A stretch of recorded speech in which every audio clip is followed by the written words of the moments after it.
D&D is a fantasy setting, but steampunk, dieselpunk, and a whole range of other punks have a tendency of creeping into the game. There is a ton of homebrew content providing for firearms, but Matt Mercer of Critical Role fame has cemented his Gunslinger archetype as the go-to gunfighter of choice. What is it exactly? Well, we're going to go over everything you need to know about it in today's episode. Just because the archetype exists doesn't mean that you get guns, especially right away. Many, if not most, fantasy settings don't have their explosives figured out, and your pleas for gunpowder at the local shop will go upon deaf ears. Don't try to force guns into a campaign where the DM doesn't want them. Even if Matt Mercer wrote it, gunslingers are still homebrew content and not officially allowed. They're not right for all settings, and you should double check with your DM before rolling a gunslinger up. Dexterity is your absolute most important score. It dictates how well you shoot and how well you dodge. Normally, as a fighter, your next important ability score would be Constitution, but gunslingers need a high Wisdom score for their grit abilities. This means you should prioritize Dexterity as your highest score. Make Wisdom your next best, put whatever you have left into Constitution, and the rest can really just be dump stats. Try and get your Dexterity to a +4 as fast as possible, and try to get your Wisdom to at least a +3. You can honestly use any race for your new gunslinger. 5e is a pretty forgiving system, and there aren't any wrong answers. However, you're going to get the most benefit out of races that provide a bonus to your Dexterity, Wisdom, or both. The Aarakocra gain bonuses to both Dexterity and Wisdom, which is pretty good on its own, but the kicker is the Flight. Combining Flight with ranged attack options can legitimately win fights on their own if the DM is unprepared. You can play keep away with even your short-range firearms while gliding overhead. It's simple, it's easy, and it's also more than likely banned because a lot of DMs will ban the race entirely. Make sure your DM is cool with the bird folk before you decide to roll one up. Wood Elves gain a bonus to both Dexterity and Wisdom, and alongside all the other little elf perks such as Trance, Free Perception Proficiency, and all that other stuff, you also get a little boost to your movement speed.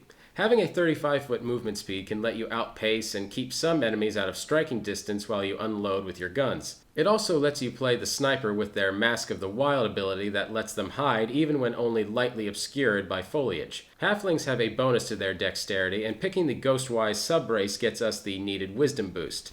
None of the firearms are labeled as heavy, so your little halfling doesn't need to worry about any restrictions. The main reason halflings are great gunslingers, though, is their lucky ability.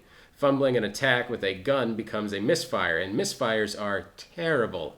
Without a backup, a broken gun can leave you useless for the rest of the fight. Lucky halflings are practically immune to this, though, and can re-roll their way out of a tight spot. Take the human variant and pick +1 to Wisdom and +1 to Dexterity if going a human is the route you'd like to take. This also lets you grab the Sharpshooter feat right off the bat. More on that in a second. Variant humans are always good, just be aware that they're also often banned. Fighters are only as complicated as you want them to be, and you won't have to do anything terribly complicated with your gunslinger build if you don't want to. We should go through a few important bits though and explain your really relevant class features one at a time. Starting with your fighting style. For most fighters, this is an important decision that shapes how you'll customize your character. For you, there is no choice. Gunslingers should always pick archery as their fighting style. I realize you aren't an archer, it's all worded to work in the pre-gun world after all, but +2 to all shots with ranged weapons is far better than any other option. +2 is a huge advantage in 5e, and you can't pass that up. Next up is extra attack, which is pretty self-explanatory. Many classes get these, but only fighters get so many. You'll end up with 4 attacks by level 20. As a gunslinger, keep in mind that you can reload your gun using an attack, so once you gain an extra attack at level 5, you'll be able to fire and reload in the same turn. Ability score increases, or ASI'S, arrive for most classes every 4 levels, for the most part, at levels 4, 8, 12, 16, and 19. Fighters, however, get to go nuts with them and get ASI'S at level 4, 6, 8, 12, 14, 16, and 19. What this really means is that you can easily max out your relevant stats, so for a gunslinger, Dexterity and Wisdom, and you can get away with more feats than other characters could. Consider taking the Sharpshooter feat at level 4 or 6, but more on that later. With firearm proficiency, basically, you get proficiency in firearms. However, this ability is pretty unique. Firearms are their own weird category from simple or martial weapons, and other characters would have to take a feat just to gain proficiency in a single type of firearm. Here you get proficiency in all of them for free. Unless your campaign is already set up for guns, this ability is going to be your primary source of ammo, repairs, and even entire guns. You gain proficiency in Tinker's tools, and you can use them to do all those things at half the normal cost, which is still pretty high. By the way, crafting new guns isn't left entirely up to the DM's discretion, and your most powerful firearm options are crafted only. You're going to need to work out with your DM exactly how to handle this, since hand mortar and bad news were specific items Matt Mercer allowed his players to make, and are sort of up in the air, so definitely clear this with your DM and have a meaningful discussion about it. Okay, now we finally get to the real meat with this archetype. Gunslinger works like a weird ranged battle master. You gain a number of grit points equal to your wisdom modifier, and you regain these points on short rests and also regain them when you make a critical hit or finish off an enemy. So what does grit do? It's the resource you spend to make trick shots. When you first become a gunslinger at 3rd level, you get to choose 2 trick shots, and you can learn an additional trick shot at 7th, 10th, 15th, and 18th level. You get 8 to choose from, some of which are great, and most of which are pretty meh, if we're being honest. As for bullying shot, it's not bad exactly, but in order to get it to work, you need a high charisma, and the gunslinger should really have charisma as a dump stat, if anything. When it comes to dazing shot, I kind of want to put a big old label on this that says, take this one. Imposing disadvantage like this for essentially free can make or break a combat situation. In situations where there's one major target, you can potentially keep them dazed for the entire fight. I would apply that same label to DEADEYE shot. Guaranteeing advantage when you need it is absolutely amazing, and it can help sneak in that sharpshooter damage. Again, more on that in a second. Disarming shot can be good in some situations, but most monsters won't have weapons to disarm with, so maybe consider taking this one depending on the campaign. Forceful shot is cooler than it is good. Push effects have some great situational applications, but without some form of stage hazard, they don't really do much of really anything. Piercing shot is one that should probably be your 4th pickup. It's technically situational, but it's not that hard to line up a shot to hit multiple targets. This trick basically turns your bullets into mini lightning bolts, and who wouldn't want that? With violent shot, basically, you get to roll another damage die on the hit in exchange for having a higher misfire chance. This is a good one and should honestly be either one of your first trick shots or the first extra one that you learn. Winging shot allows you to shoot a guy's leg out and knock them prone. This one is good, kind of. You actually have disadvantage on attacks against prone targets with ranged attacks, so think of it more as a go get 'em for your allies as opposed to a direct attack for yourself. Not bad, but not as good as other picks, though. To sum all that up, your first 2 trick shots should be your choice of dazing shot, DEADEYE shot, or violent shot. At 7th level, grab whichever of those 3 you missed earlier. Those 3 are usually the good ones.